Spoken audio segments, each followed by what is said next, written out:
What's up? If you've been around, hey, what's up? No, if you've been around, then you know peaks and valleys. If you've lived a minute, peaks and valleys. That's how it goes.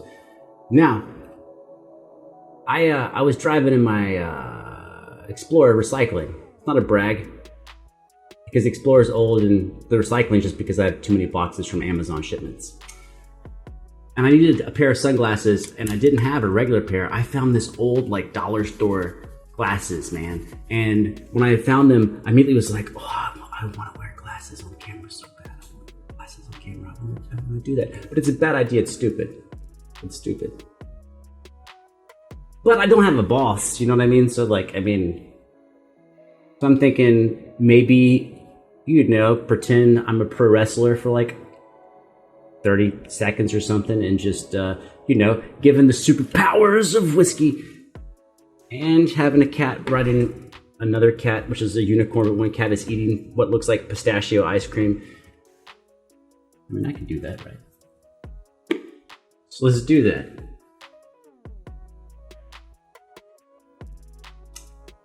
What's up, brother? I know you've been around the intertubes and you've seen some reactors, you've seen some people who think they know a thing about a thing or two, but they don't know a thing about a thing or one. They know nothing, man. And me, I don't know it all, but I feel it all. I have a fire burning within my soul. This is my second body, because the first one erupted in flames, man. The planets came into alignment, not to make me shine brighter, but to attempt to hold me back with their celestial power. But it will take more than heavenly bodies to stop me, man, because the fire, the ever-burning ember that I have within myself, cannot be put out.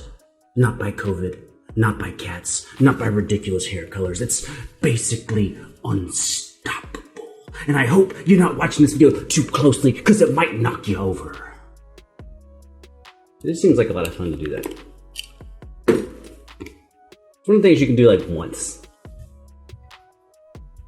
I want to do it every time. But you can't do that. You can't do that. When I make fun of beatboxers for being like, oh, you thought I was fast? I can be faster. And it's like, that's too much. Same thing. I bring those glasses back. I'm committing the same crime. All right, Hiss, Maddox, Fly Away. I've only done one Hiss Maddox track, collaboration, group effort. Rampage, loved it. Don't remember it. Remember I loved it. Let's do it. Let's limber up. Let's get ready to have a badass reaction, If you're not getting limbered up for your reactions, I don't think you're taking this shit seriously. Just saying. Wait. Hiss is Korean because it's written in Hangul and it says Hiss in Hangul. I can read Hangul because of K-pop. Like, 감사합니다, bitches. Let's go. I'm sorry. Kuja. That's Korean for let's go. We fly away through this place we used to stay.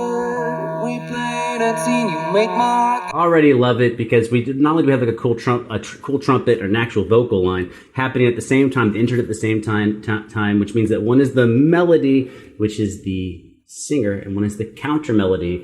How do you know it's the counter melody? Well, my opinion, because it's the less active of the two, and it's clearly just doing a scalar line. Let's read it. Let's This place we used to stay. We play that scene, you make my heart go do. Fly away through this place we used to stay. Replay that scene, you make my heart go.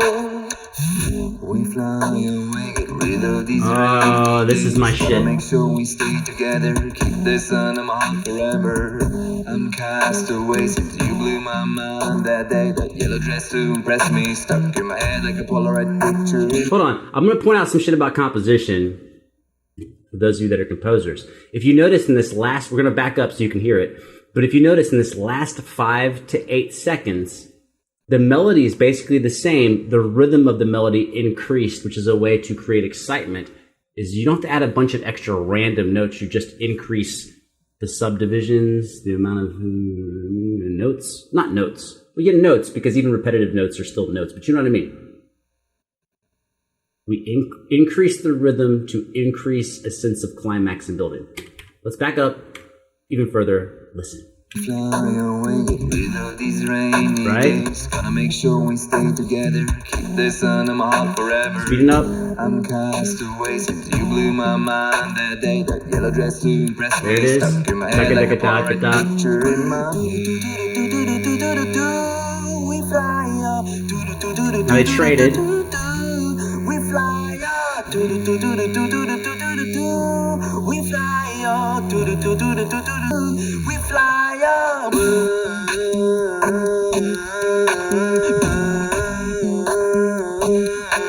We fly up. Ooh, nice harmony.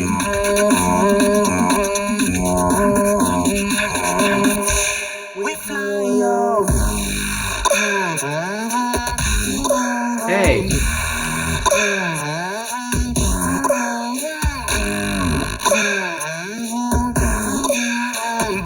Apparently they flew away to nighttime.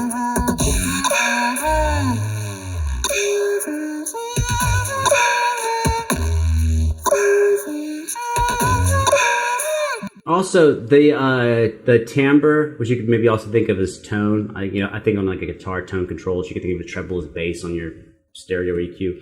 But that muffled / muted sound he's using on a trumpet, yeah, it does mimic an actual trumpet, but it's doing something really awesome here, which is that going against the other dude, which I assume is Maddox, any beatboxer, right, has a crispness because of their switching between different elements. And that muted timbre on the trumpet is actually keeping it in a really different spot of the EQ. Not just octaves, but the actual timbre, it's more warm, and the high end is rolled off because he's, right now I've got my high end rolled off. Right now I got my high end way up. Right now I got the high end rolled off. But I'm maintaining roughly the same pitch.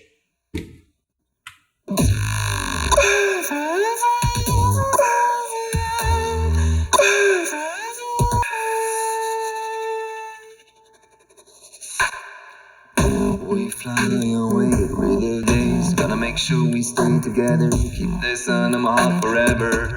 I'm cast away since you blew my day. That yellow dress to impress me. Stuck in my head like a Polaroid picture in my. There you go. We fly up. We fly up. We fly up. So now he's taken two things and combining them. Maybe it seems obvious to you, but I think when you sit down and you're writing or you're composing, sometimes you're like stuck. Like, how do I change stuff? So he's doing both elements at the same time. He's increasing the rhythm, ta ta ta ta ta ta ta ta ta ta ta ta. But then he's also increasing where he's going in register and pitch by going up the scale. Da da da da da da da. So it's like, I think it's 3 up, 1 down, 3 up, 1 down. Da da da da da da da da da da da. So that's combining both elements of increasing pitch and increasing rhythm for contrast and building. We fly up.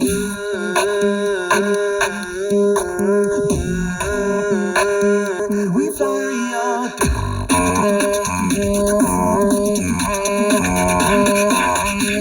We fly away. Hell yeah. We fly away. I liked in the mix when he goes, it's actually ping-ponging in my ears. That's a really nice touch. And it's on the actual beats. We fly up.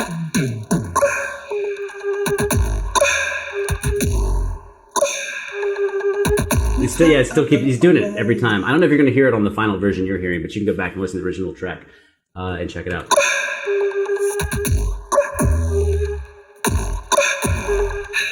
We fly up. Now we're back to the middle with the two of them together.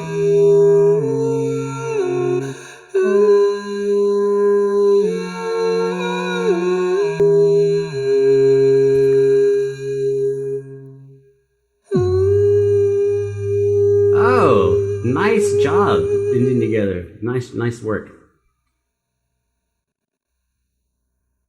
I think that's maybe the best example ever of a track. Obviously, with pop music, right? Pop music is a good example that you don't have to be awesome to be likable and for people to like your music. But I think it's a really great example of the same type of thing, but in a style that requires a little more craftsmanship. But I like it. So I thought it was fucking good. Now, do I think it's the greatest out of all the beatboxing things that I've seen and people that I like? Do I think it's the best? No, but it doesn't need to be the best. It just needs to be above that threshold. Right? Where it's like, oh, not only is this technically good, but it's compositionally good. And I just like hearing it. And then also, this is one of the things, how well do they get along personally? I don't know. I assume they do well together because they're working together. But the vibe they give across, both with the video and in the ears, is that they blend as people, which is awesome. And it's the idea of having a collaboration and having a team or a band, is that theoretically, hopefully, all the parts are bigger than the sum. Wait, how do you say it? The whole is bigger than the parts, right? Like, you take 5 people, you add them up, you would think you just get 5x one person, but you actually get more than 5x because them working together is more valuable than the 5 of them separately. So same thing with these 2 awesome individuals here. And let's do one last thing. So we talked about rhythm, increasing rhythm. Remember, when we say things like increasing, means we're starting from somewhere. If we say fast rhythm, it's not the same thing. So we're taking increasing rhythm. So we have an established rhythm in a line, like the vocal line or the trumpet line or the bass line or whatever. Then we have increasing rhythm in that line to build a sense of development. Now that we have this pitch, we can begin raising the pitch, or typically in most music it's raising the pitch, but given the popularity of drum and bass and EDM and shit like that in the past 20 years, is that sometimes you can just go lower, which also can increase tension because people hear that bass sound and they start anticipating something. But then we saw the 2 together with a da da da da da da da da da, where we had increasing rhythm and increasing pitch. And then something that really can only be done in post-production, unless you're like fancy enough to be playing live and have an audio engineer working your shit, which is manipulating the 3-dimensional stereo space. Usually when you're a performer, you don't have any control over that. If you have control over that, you're probably doing some super fancy, awesome shit, and I'm jealous of you. If you're doing it yourself, you still have to be pretty big in order to have an audio engineer present who's not just setting up your sound. I mean, obviously, like a lot of venues, you set up and you mic check or whatever, and there's an audio engineer, a person who's working the mixer or whatever, but they're not manipulating your sound in real time through 3 dimensions. They're just doing, boost the keys, cut the drums, whatever.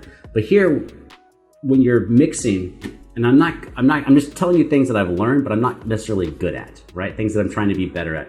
But it's understanding, okay, we have pitch and rhythm, and then we also have tone/timbre as far as EQing stuff and making things fit in the mix. But we also have choosing where things go in a 3-dimensional space, which on its simplistic level is super pan left, super pan right, and right down the middle. But the idea, and I had to do this for one of the coolest fucking classes I ever had, was a class where we had to create shit in a studio, and we reserved studio time, and we also had access to an adjoining performance hall, and we were alone for the whole thing. So like, you could make your shit in the studio, and then you went to the performance hall by yourself and just ran all this shit and heard it like in all the speakers. And you're trying to manipulate, how do you go past left and right? How do you make a sound feel like it's coming from above or behind? Which is like a whole nother dimension of music making. And that's something that was done really well in there, between being mixed down the middle, ping-ponging between left and right. It just adds another level of,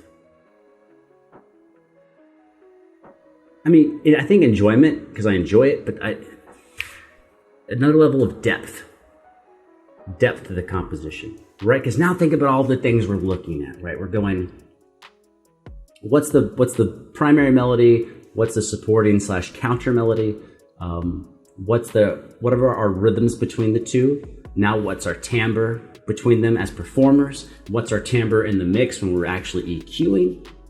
And then picking out stereo wide, where are we placing this in the stereo mix? And are we keeping it there? Or are we gonna like move it around as things change?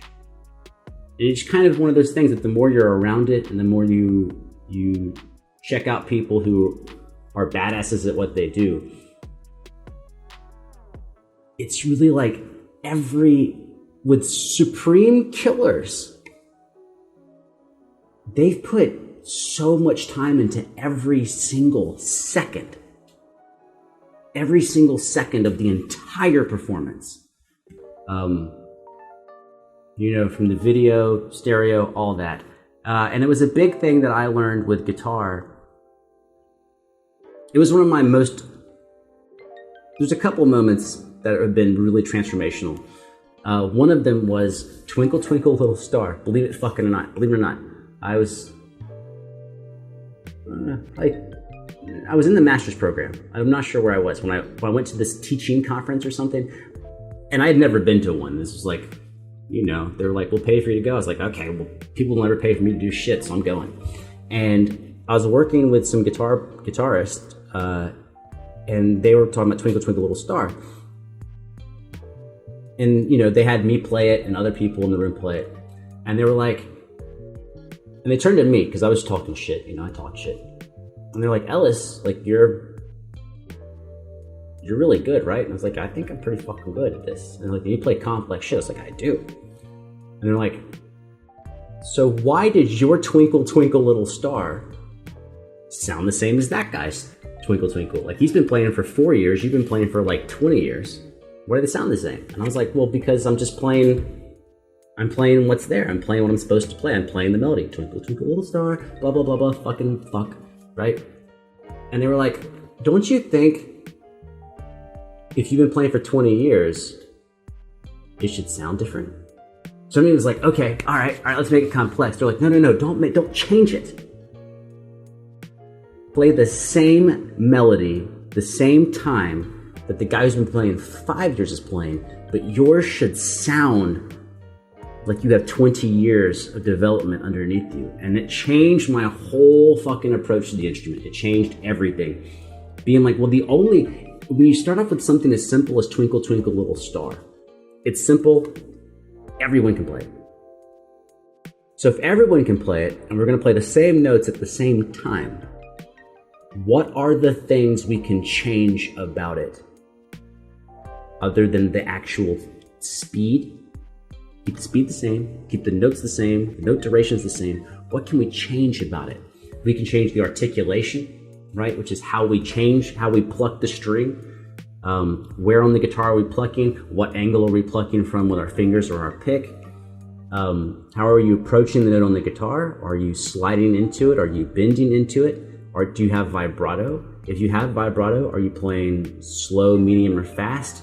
Whatever speed you pick, are you staying the same? So if you start with a fast vibrato, are you playing a fast vibrato the whole time? Or are you going from slow to fast? When you pluck a note, let's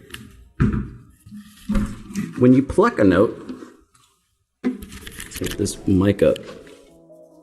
I think that's a good spot for it. So when you take a note, do you add vibrato immediately? Now that was a fast vibrato. You could go slow. You could go slow to fast. You could hold the note, then add fast. Hold the note, go slow to fast. Whoops. Fast to slow. Hold it, go fast to slow.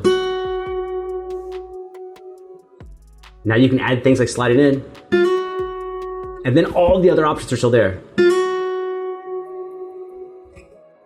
And it's those little tiny decisions that if you think about it, you could take 12 notes, 15 notes, you could take 8 seconds of music and actually have hundreds of decisions just as the performer, and we're not even in the production suite, like actually EQing the music and picking where it goes in the mix and all that shit. So realizing how many options you have will make you cognizant of what is possible, which will probably change the way you practice and the way you approach things.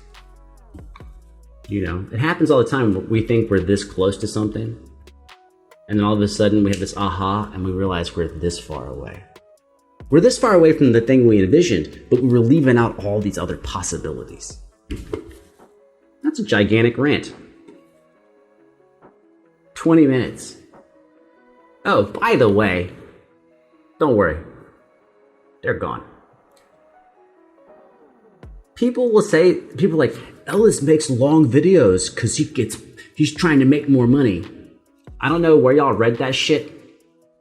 That's not how it works. You don't get paid more money for making a longer video. Not at all. What can happen? It doesn't matter how long your video is. If people don't fucking watch it, it doesn't matter. That's number one. If there's a long video and people watch the majority of a long video, YouTube may suggest it to more people than they might have if it was shorter. You still don't get paid any more money for that. Right? You only get paid money for ad placements in videos and people's engagement and how long those ads run for. So for example, let's say in this video there's 3 commercial breaks, right? I don't know how many there are. But let's say there's 3. Okay? If you disappear after the first one, it doesn't matter if there's 2 more. So this whole, I make long videos, or anyone, no one's making long videos. Well, they might not understand what's going on. Okay, I'm sure there are people who are making long videos because they think they're going to make more money. But that's just not how it works. YouTube will recommend videos that people watch more of, and they watch a longer total view duration, but that doesn't even equate to your money. And something that took me forever to figure out, because I'm a slow learner, is that even when you have a video that is successful and has ads, the ads don't run on all of the iterations of the video. So in other words, let's say 10,000 people watch this video, 8,000 people are going to watch it and no ads are going to pop up because YouTube's just going to decide, don't show them ads. So they're going to show ads to 2,000 out of 10,000. You follow me? It's much more complex than, oh, we're just going to make a long video. The only simple math is if you're famous and you have millions and millions of viewers, you're going to make some money. I mean, per day, per video. Anyways, love y'all. Fucking take care of yourself. You don't have to. It's a fucking suggestion. Calm down. I'm out. 3, 2, 1. I don't have a closing slogan. 3, 2, 1. Cats for life.